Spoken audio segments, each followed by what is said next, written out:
Assalamualaikum warahmatullahi wabarakatuh. Perkenalkan, nama saya Elmira Primasari Putri. Di sini saya akan memaparkan salah satu contoh dari khutbah nikah. Khutbah nikah itu biasanya dilakukan sebelum terjadinya ijab kabul. Khutbah nikah itu merupakan salah satu rangkaian sunnah yang biasanya diberikan oleh ustadz atau ulama atau orang yang lebih tua daripada kedua mempelai. Rasulullah saat menikahkan Fatimah dengan Ali yaitu menggunakan khutbah nikah. Nah, khutbah nikah itu berisikan tentang nasihat-nasihat untuk kedua mempelai pengantin, nasihat bagaimana hidup berumah tangga, karena nikah itu merupakan ibadah yang sangat panjang atau ibadah seumur hidup. Nah, di dalamnya pasti akan terdapat cobaan dan rintangan. Jadi sebelum menikah yaitu diberi dulu nasihat-nasihat. Nah, adapun khutbah nikahnya sebagai berikut. Alhamdulillahilladzi anzala ala abdihil kitab wa lam yaj'al lahu iwaja. Asyhadu alla ilaha illallah wa asyhadu anna Muhammadan abduhu wa rasuluh, amma ba'du. Qala Allah ta'ala fil Qur'anil Karim, a'udzubillahi minasyaitonir rajim. Ya ayyuhan nasu inna khalaqnakum min dzakarin wa unsa wa ja'alnakum syu'uban wa qabaila lita'arafu. Inna akramakum indallahi atqakum. Innallaha alimun khabir. Al-ayah. Nah, pertama-tama marilah kita panjatkan puji serta syukur kehadirat Allah Subhanahu wa taala yang mana Ia telah mencurah limpahkan kepada kita semua, di antaranya yaitu nikmat umur dan nikmat sehat sehingga kita dapat berkumpul di acara pernikahan kali ini. Salawat serta salam mari kita curah limpahkan kepada junjungan kita yaitu Nabi Muhammad SAW, kepada para keluarganya, para sahabatnya, tabi'in, itba'u tabi'in, dan sampailah kepada kita semua selaku umatnya yang insya Allah masih terus memegang teguh ajarannya yaitu agama Islam. Nah, sebagaimana yang telah tadi disampaikan dalam mukadimah yaitu surat Al-Hujurat ayat 13, wahai manusia, sungguh kami telah menciptakan kamu dari seorang laki-laki dan seorang perempuan. Kemudian kami jadikan kamu berbangsa-bangsa dan bersuku-suku agar kamu saling mengenal. Sungguh yang paling mulia di antara kamu di sisi Allah ialah orang yang paling bertakwa. Sungguh Allah Maha mengetahui dan Maha teliti. Nah, dari ayat tersebut telah jelas ya bahwa Allah itu menciptakan manusia itu secara berpasang-pasangan, yaitu antara laki-laki dan perempuan. Nah, fenomena itu telah dijawab di dalam pernikahan ya, bahwa pernikahan itu antara laki-laki dan perempuan. Dan Allah menjelaskan di dalam Quran surat Al-Hujurat itu bahwa setelah Allah menciptakan laki-laki dan perempuan dan Allah memerintahkan agar kalian saling mengenal yaitu berbangsa-bangsa dan bersuku-suku. Maksudnya dengan adanya pernikahan maka akan semakin bertambahnya orang yang dikenal. Maksudnya antara dua belah pihak keluarga bertemu, misalnya ada yang orang Medan bertemu dengan orang Bandung, maka kan itu beda antara suku Medan dan suku yang dianut di Medan dan suku yang dianut di Bandung, kan itu berbeda. Maka dari perbedaan itu bisalah saling mengenal dan saling bersatu di dalam tali pernikahan itu. Nah, lalu di ayat yang lain Allah menjelaskan di dalam Quran surat Az-Zariyat ayat 49 yang berbunyi, A'udzubillahi minasyaitonirrajim, wa min kulli syai'in khalaqna zawjaini la'allakum tadhakkarun, yang artinya, dan segala sesuatu kami ciptakan berpasang-pasangan agar kamu mengingat kebesaran Allah. Jadi dalam pernikahan itu amatlah kita mengingat akan kebesaran Allah. Karena apa? Karena dengan adanya pernikahan maka akan terjadinya pertambahan keturunan.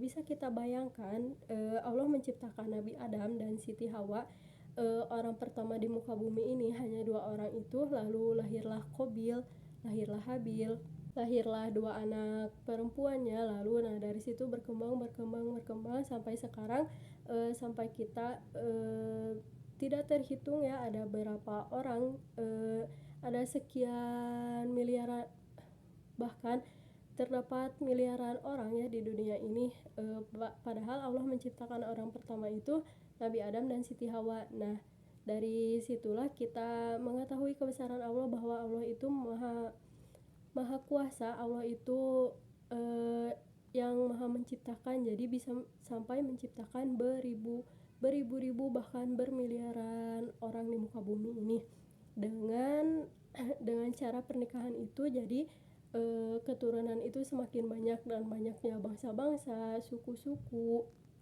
Nah itu agar kita semua saling mengenal. Lalu Allah juga berfirman dalam Quran surat An-Nisa ayat 1 yang berbunyi, Bismillahirrohmanirrohim, Ya ayyuhan nasu taqu rabbakumul ladzi khalaqakum min nafsin wahidatin wa khalaqa minha zawjaha wa batha minhuma rijalan katsiran wa nisaa wattaqullaha alladzi tasaaluna bihi wal arham innallaha kana 'alaikum raqiba. Yang artinya, wahai manusia, bertakwalah kepada Tuhanmu yang telah menciptakan kamu dari diri yang satu atau dari Nabi Adam, dan Allah menciptakan pasangannya Hawa dan dirinya, dan dari keduanya Allah memperkembangbiakan laki-laki dan perempuan yang banyak. Bertakwalah kepada Allah, dengan namanya kamu saling meminta, dan peliharalah hubungan kekeluargaan, sesungguhnya Allah selalu menjaga dan mengawasimu.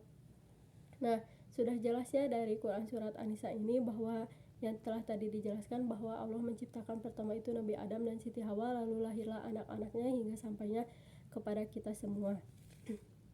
Itu merupakan tanda-tanda kekuasaan dan kebesaran Allah.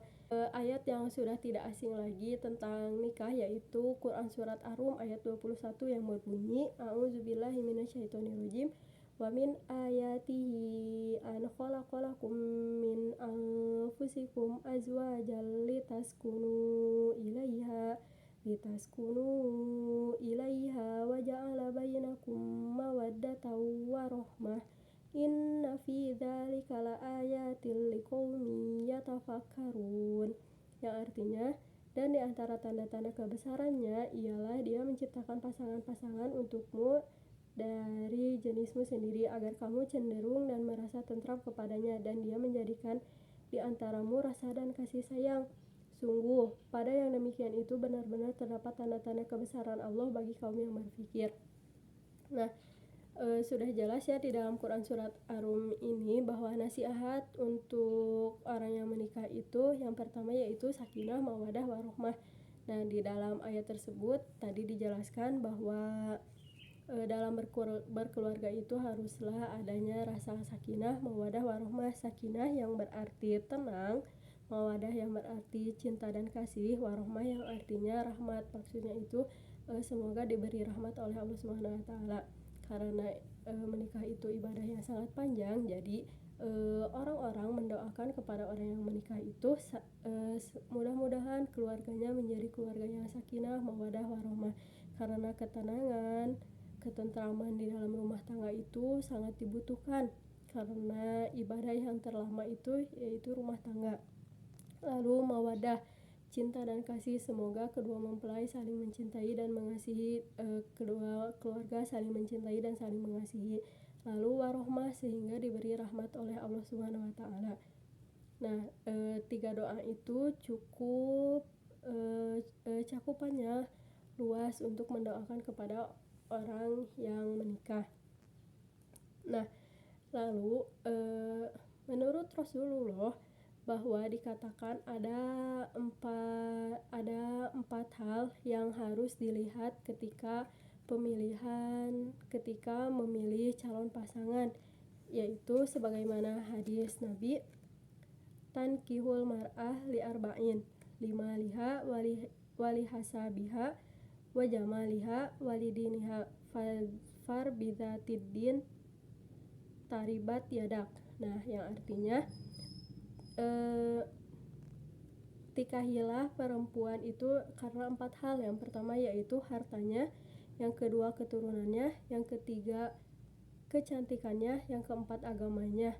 Maka pilihlah yang baik agamanya, niscaya kamu akan beruntung.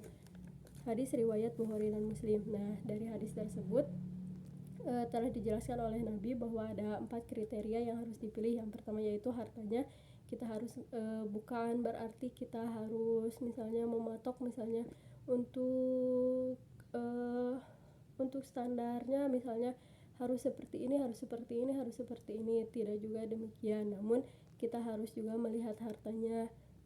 Melihat hartanya itu bukan hanya dari segi harta uang saja, tapi lihat apakah dia seorang pekerja keras ataukah dia pengangguran. Nah, itu bisa dilihat patokannya dari situ.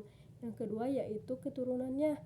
Nah, keturunan kan yang kedua yaitu keturunannya, dan yang ketiga yaitu kecantikannya. Bukan berarti orang yang tidak cantik tidak memiliki jodoh, namun kan kecantikan itu relatif. Jadi ada standarnya masing-masing. Nah, yang keempat itu agamanya. Nah, yang paling penting itu agamanya. Di dalam hadisnya yang terakhirnya diucapkan bahwa pilihlah yang baik agamanya, niscaya kamu akan beruntung. Nah, jika baik agamanya maka semuanya juga akan baik. Nah, mungkin cukup sekian dari khutbah nikah ini. Semoga bermanfaat. Wassalamualaikum warahmatullahi wabarakatuh.